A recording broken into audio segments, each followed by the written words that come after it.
Soon, he killed everyone and said they were as strong as tier 5 demons. He now turns towards G1 and says it looks like she is as powerful as a tier 4. She also seems to have a supporting constellation, and he is about to kill her, saying her story might be quite tasty. He says he has 2 questions for her and asks where she is from. G1 asks him if he really thinks she would tell him. He then grabs one of her men from the head and smashes him in front of her. She asks him to stop and tells him that she is from Earth, and he asks his second question, who has accumulated the most stories among their kind. She doesn't understand what he meant by this, and he asks her who is the strongest incarnation among them. On the other side, Seong asks Dokja what a scenario is supposed to be, and he replies that he has explained it to her just now. She shouts at him and asks how she is supposed to understand when he makes it so figurative. They suddenly hear Yongpul's voice from behind, which a monster has attacked. He emits a little aura, and the monster is scared of him. Seong says it's good that they are breezing through the place with his power as a constellation. However, the constellations don't like it that much, and they want him to face more difficulties. Dokja thinks they complain when things are too easy, and they complain when things are too hard, which means they can't be happy. She asks him what he is planning to do with that man, and if he is going to take him with them. Meanwhile, Dakibai appears there and says he seems to be doing well for himself, and he even opened the Dakibai shop on his own. Dokja blames him and says he is the one who suddenly disappeared, and he is full of himself since he has become a mid-level Dakibai. He congratulates him for becoming a constellation, and Dokja asks him how his channel is going. Dakibai thought that becoming a constellation would make the Incarnation's seeker leave, but it's going even better now. The channel has been crowded because they want to see a constellation participating in the scenario, and he might have to expand his channel again soon. He then asks him to be careful because he has a lot of enemies now, and he also hears him saying that he is stronger than Younghyuk. Dokja replies he is stronger than him for now, and Dakibai asks them if there is a rivalry between them. Dokja proudly says he is a constellation, and Junhyuk is an incarnation, so it's obvious that he would win. He asks why he is there, and he replies that she will be born soon, and they need a story to feed her. He is her dad, so he should at least do his part of the job. Dokja says he will get her some soon, and he likes how quick he is, and will leave it to them then. He then asks everyone if they have enough proof, but Yuseong still has a few more to go, and she needs to get Gilyong's too. Seong comes forward for help when Hyunseong approaches them and calls Dokja from behind. He asks him if it is okay for him if he punches him on his arm, and Dokja permits him to hit him. Hyunseong punches him and is now sure that he is really alive. He tells him that he once lost a bullet casing in the army, and he couldn't find it. A month later, that casing showed up where he least expected it, and since then, he has always kept it in his pocket. Dokja asks him if this isn't a violation of military law, and he replies that it is. Dokja asks him why he suddenly talks about the casing, and he replies that it just popped into his head. He wonders why he is saying that while he is looking at his head, and he doesn't think he wants to chop his head off to keep it in his pocket. After some time, they found the altar that led them to the second floor.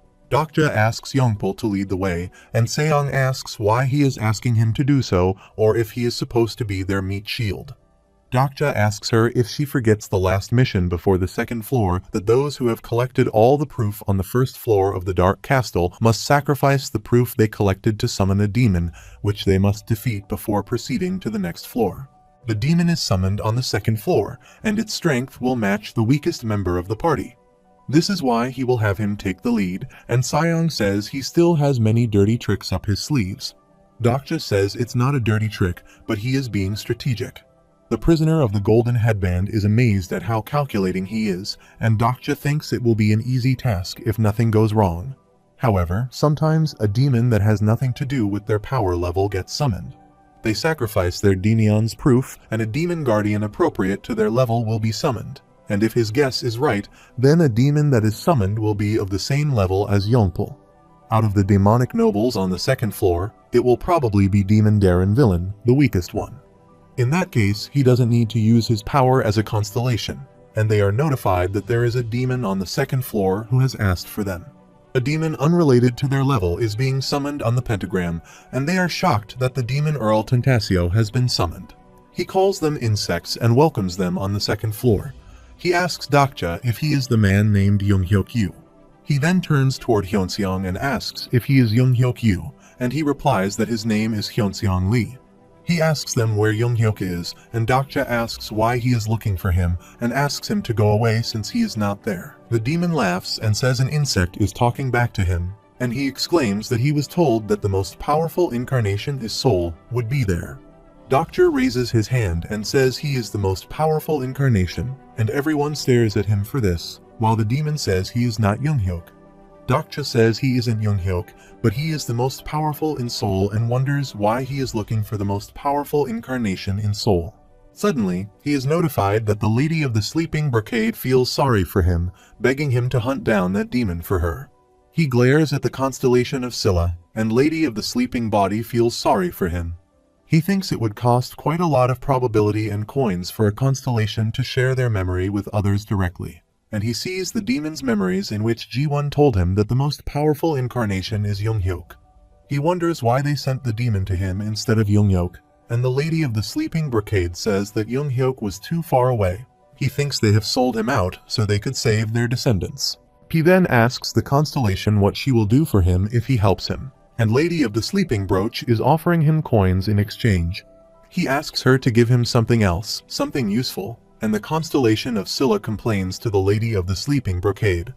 She then offers him to pay him with a story, and a new bounty scenario arrives in front of him. He has to defeat the demon Early Tentatio, and the constellation will give him one historical grade story. He finds the offer interesting, and the demon asks him what he is muttering to himself and asks whether he is Younghyuk. Hyunseong says he can take care of him, but Dokja stops him and says he won't be able to do it alone. Hyunseong turns back and says he refuses to lose any more bullet casings. He faces the demon, is impressed by his bravery, and says he loves crushing bags like him.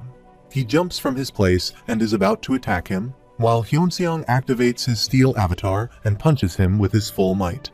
The demon is impressed by his power and says he must have succeeded in a story, but he wants to eat him up. Suddenly, he disappears in front of him, appears from behind, and grabs his shoulder. He breaks through Hyunseong's steel avatar while he tries to free himself, but all in vain. Sayoung is scared to see him and asks what that thing is and how he can bite Hyunseong easily after his steel formation. Dokja tells her that he is a Tier 3 demon, and as she already knows, demons of Tier 3 and above have their own stories. Sayoung creates her avatars and runs to save Hyunseong. He has made him injured badly and has also broken his hand. He then grabs him from his head and throws him at a distance. He falls to the ground at a distance and then punches Sayoung and makes her fall. Her avatar falls to the ground at a distance, and they all seem scared of him. The demon laughs and says it's time for genocide. His story, Insect Genocide, has begun, and they all feel some poison in the air. It is hard for them to breathe, and the demon jumps from his place to attack Hyunseong. But before attacking him, Dokja interrupts and grabs his hand. He is furious at him since he dares to defy his story. He exclaims that Dokja must have quite some mental strength, and Dokja asks Hyunseong to stand back. But he refuses by saying he wants to protect him, and he says he can't lose a bullet casing if he just keeps a close eye.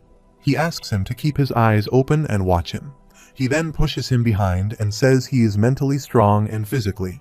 All others are under his story's effect, and the demon asks them to kneel before him. He is shocked that Dokja is still able to move, and he says he must have killed at least 100,000 people to have earned that story. He exclaims that his insect genocide is quite a useful story, but that is only when his opponent is weaker than him. He uses his powers to negate the effect of the insect genocide. The demon is shocked at his powers and asks him if he is a returnee, but there is no way a returnee would be there. He stares at Demon Earl Tentatio, shocked that he is a constellation. He then activates his Blade of Faith skill, and the ether affix has converted to holy. Dokja reaches him in no time and slashes his sword in the air to hit him successfully. His overall stats have increased drastically, and he has spent a total of 116,000 coins. His physique has almost surpassed a human's, and fearsome energy surges through his body. His stats have reached the limit set for the scenario, and he tries to kick his face. He reaches his limit and thinks this is his limit if he fights without using any skills. He activates his personal skill, Miniaturization, level 3, and his body has decreased in size due to miniaturization's effect. He then activates his bookmark skill and activates the 5th bookmark, Kurjo's Rodgram. His physical traits have been confirmed to be similar to those of the chosen characters, and the target character's level is higher than his. The skill level being used has been adjusted accordingly, and his synchronization with the character has increased due to his increased level. He activates multiple skills, and a vast amount of thunder is produced there, which injures the demon. He is badly injured, and his body has been torn. It is revealed that the maximum level all skills can reach is level 10. Beyond that, they either learn a better skill or transcend like the returnees. However, he can feel a power that goes beyond the system's limit, and he thinks he is starting to understand how powerful Kurjo's is. The demon is injured and says he is on the level of a constellation and can use the skills of a returnee. He asks him what he is supposed to be. Dokja says he called him Younghyuk first, and he asks him if he knows what it means for an incarnation to become a constellation. Dokja sits in front of him and asks what he is on about all of a sudden, and the demon says he will regret telling him his name. After this, the demon Earl Tentasio used the skill of Death Scream and spread the name Younghyuk Yu throughout the Dark Castle. His voice reaches all over the castle, and the rankers of the Dark Castle will now remember the name Younghyuk Yu. The rankers of the Dark Castle are now hostile against the incarnation, Younghyuk Yu, and Dokja praises him and says he didn't see this coming. He has hunted down Demon Earl Tentasio and received 30,000 coins for being the 5th to defeat a Tier 3 demon. He thinks it is about when Younghyuk learns what it's like to struggle. Younghyuk has killed a demon, but is surprised he didn't have a story.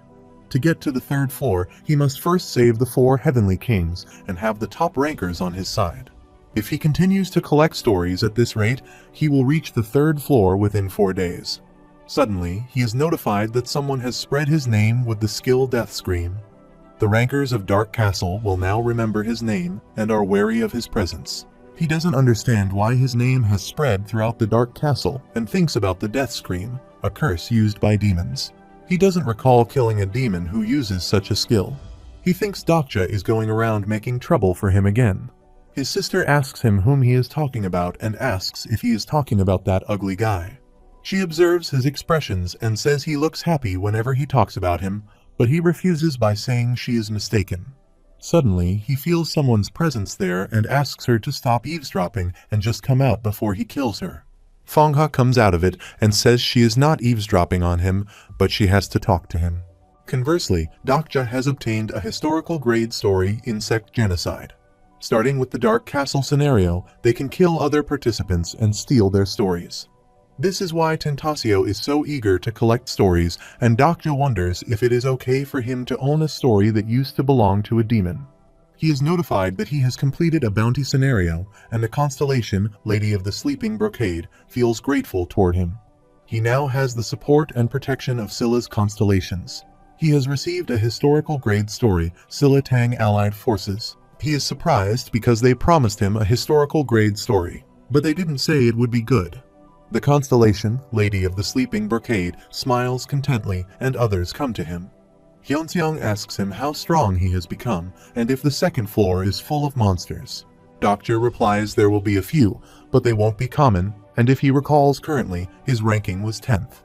He is then notified that he has obtained 50,000 coins to complete a main scenario, and the main scenario's objective has been updated. The demon he hunted down was Tentasio, ranked 10th in Dark Castle. His ranking is calculated based on his contribution, which means that at least 9 more demons are stronger than him, and probably more around the same level. Hyunseong says Dokja has become strong enough to fight them, and he says he will be able to fight them once he finishes succeeding in his story. Also, there's no guarantee he will be able to defeat the demons who are stronger than him. He then calls Seong and says she could have beaten him too if she had given it her all, since she is in the middle of succeeding in the story of the Abyssal Black Flame Dragon. Seong says she is not done yet since the story is too cringy. Suddenly, she remembers something and shouts at saying he should have stopped her when she chose the constellation. Meanwhile, he has been notified that his new ranking based on his contribution will be announced. Dokja's ranking in Dark Castle is 11, and Seong asks him if she will become the new 11th strongest if she kills him now. He asks her about her ranking, but she refuses to tell and says she is at least stronger than Youngpul. Incarnation, Youngpul's ranking in Dark Castle is 1,1023rd. Jaehai's ranking in Dark Castle is 98,761. Gilyoung's ranking in Dark Castle is 87,541. Hyunseong's ranking in Dark Castle is 636. He exclaims he has received enough report cards in school, so he is fine with this, and it is giving him extra motivation. Dokja thinks he looks rather down, but he guesses that he doesn't have to worry about him. Yuseong seems disappointed by her ranking, and Dokja advises her that her rank isn't important and will have plenty of chances to move further once she reaches the second floor. Dokja thinks he sounds like an old man, and Yuseong asks him if she will ever become as strong as he is if she tries. Dokja assures her that she can become even stronger than him. He is then notified that his stigma is about to blossom, and the story for his stigma is now being selected. Dokja thinks if she receives a stigma, then she will grow exponentially. He is going to need her on the second floor of Dark Castle. Hyunseong asks why they are being ranked suddenly, whether it is purely to have them compete with each other or if they will be awarded if they reach the higher ranks. Suddenly, he is shocked by the notification that the demon god of wrath and lust is intrigued by his presence. The Demon King, Duke of Dragons, and Malodor are interested in his group, and the Demon King, the Red-Manced Prince, is hungry for his story. He thinks about the 72 demons who reign over all others and the few demons whose power rivals that of fabled constellations. They must fight against them all, and it looks like it's time they moved up to the second floor. On the other side, Sangha tells Yoonghyuk that if he doesn't do anything, Dokja will really die during this scenario. Sometimes earlier, Sangha told Yoonghyuk she needed her help while he asked her to stay away from him. He only saved her because he owed Dokja something, and she says it has to do with Dokja, and he will die during this scenario. Yoonghyuk smiles and says he has already told her this, but she must have not listened. He exclaims that Dokja has the power of resurrection, and he should be back by now, but it seems she just hasn't met him yet. Sangha says if he doesn't do anything, then Dokja will really die this time. Yoonghyuk asks him how she knows that, and she replies that she saw it. Yoonghyuk is shocked to see the power behind her and thinks that it isn't Ariadne's thread or Arakan's web. He asks her if this is the symbol of Mori, the three goddesses of fate. He asks her if she secretly looks at the constellation's prophecy and if she even knows what she has done. Sangha replies she knows everything, so she is asking for his help. Fate foretold by Mori is more than just a prophecy. It is more like a conclusion yielded based on big fate and is the most plausible future. He thinks Olympus' prophecy was never wrong, and Sangha requests him to stop Dokja. She shows him his name written on the prophecy. On the other hand, Dokja and others have reached the second floor, and the place where they manifest is huge. Hyunseong asks him if they are still in Dark Castle, and Dokja says this is called the second floor. It is completely different from the first floor. Unlike the first floor, where the new scenario occurs, the second floor of Dark Castle has an ongoing scenario that started long ago. Meanwhile, a Dakibai appears there and congratulates them for making it to the second floor. He exclaims that the Abyss Plains will be full of chances for them too, and the Dakibai calls this place the graveyard of scenarios. He can't believe that he made it this far, and Seong says they will adjust the difficulty level every chance they get to work them like dogs. Dakibai listens to their conversations and says they won't interfere in the scenario, and they won't interfere with the stories that unfold there. They are notified that the new main scenario has been updated, but they are shocked that it has an unknown clear condition with unknown reward and difficulty. They find out that they aren't going to show them anything, and a man shouts at Dakibai and says they are going to screw them over with a terrible scenario again. Dakibai asks them what they have been fighting for all this time and is sure they will all have a different answer. But the way he sees it, none of those answers are true, and they all are there to complete the scenario. However, this won't be enough for them to complete the upcoming scenario, and the star stream doesn't want such incarnations. They can find clear conditions by themselves, and only those who want stories themselves will be able to progress further. He wonders how many of them will be able to make that decision, and he prays that they don't end up being put to rest in this graveyard. Dokja observes everyone and thinks they are all in high spirits, saying they will move up in a rank, but a scenario without a clear condition appears out of the blue. He can understand why they feel so discouraged. Meanwhile, Jihai and Gilyoung wake up and wonder where they are. Gilyoung gets up and hugs him, and he is so happy that he is alive. He exclaims that he knew he would be alive and believed him until the end. Jihai makes fun and says he cried with snot all over his face, and she asks him about the scenario without any clear condition and how they are supposed to complete it. Hyunseong is motivated and says there may be a hidden goal, and if they find the hidden condition, they will clear the scenario. Suddenly, Young Paul interrupts them and asks if they really have to clear the scenario. They all stare at her, and Gilyong asks Jihai who she is. She replies that he is a man they picked up on the way there. Young Paul suggests they shouldn't do anything because she doesn't think they need to complete it, and Jihai asks him what she is talking about, or if she doesn't know what awaits them at the end of this scenario. Young Paul again says there is no way for them to tell if it would do them any good to keep completing these scenarios. Within these scenarios, they are only playthings of the constellations, and even if they were to complete the current scenario, there is still no way to tell what their next one will be like. He is sure that they can die at any time, but Jihai gets angry about this and grabs him from his collar. She asks him what he is trying to say AMD if they should just stay there and wait for their death. They were arguing when they heard a demon's voice from behind. He is a tier 4 demon, Devil Bear, and Jihai is happy and excited at the same time after seeing it. Dokja asks everyone to gather around because there are many in numbers rushing toward them. He observes that there are about 20 of them, and if he uses electrification and joins forces with the others, they can certainly beat them. However, they have many injuries in the group, and many have lost their spirits in the face of a scenario without clear conditions. He thinks this scenario might be the most dangerous they have faced yet. On the other side, Songka shows Younghyuk the prophecy that the incarnation Dokja Kim will suffer death at the hands of the one he loves the most. Younghyuk is shocked to see this because this prophecy can be true, and Dokja will really die. At the same time, Dokja and his group members are fighting the monsters with their full might. Hyunseong grabbed one of them, and Jihai jumped from behind and cut his head with just one slash of her sword. But shocked to see that there are just many of them, and all of them are very powerful. Suddenly, they see a large fireball coming from a side, covering many monsters and killing them. The light has spread all over the sky, and all the monsters have been killed. Dokja is also shocked to see this, and thinks the power to decimate tier 4 demons is a stigma that belongs to Huiwon.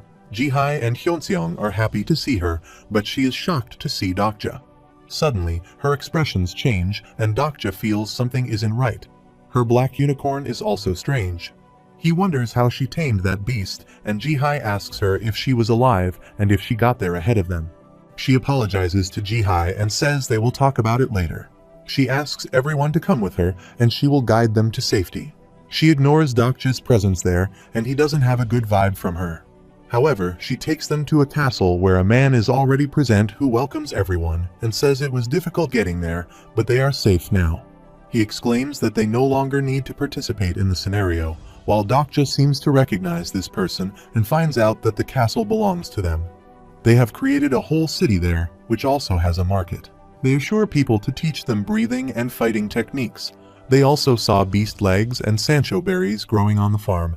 Everyone is welcomed there, while Hyunseong asks Dokja what that place is. This place has restaurants, alcohol bars, and many more things of this kind. Soon, a man calls everyone and asks the injured persons to come aside for first aid. Dokja never knew such a place existed, and the castle owner told them that he had a pretty good idea of all the horrible things. He said there is no longer any need for them to fight, and the Dakibai must have told them already, but the scenario at Dark Castle doesn't have a time limit or a penalty for failure. They should have caught on to what that means if they are smart and can continue to live in this scenario area. Their rights to live will be respected, and they can sleep and eat as much as they like. He asked them to live any way they wanted to without the pressure of having to complete the scenario. They can stay the rest of their lives there just as they used to live before the destruction began. Suddenly, a demon appeared there, and two men put their swords on him, saying that the place wasn't safe.